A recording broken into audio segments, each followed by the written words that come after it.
Yenagoa Amassoma Road in Bayelsa split into two, flowing a heavy flood. You don't go. If I go to this road, no be choice. This road, better money.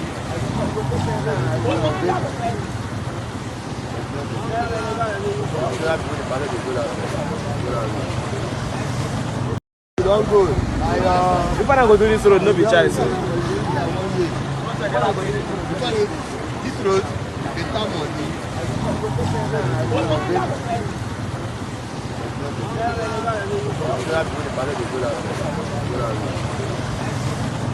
You don't go. If I go to this road, no be choice. This road, better money.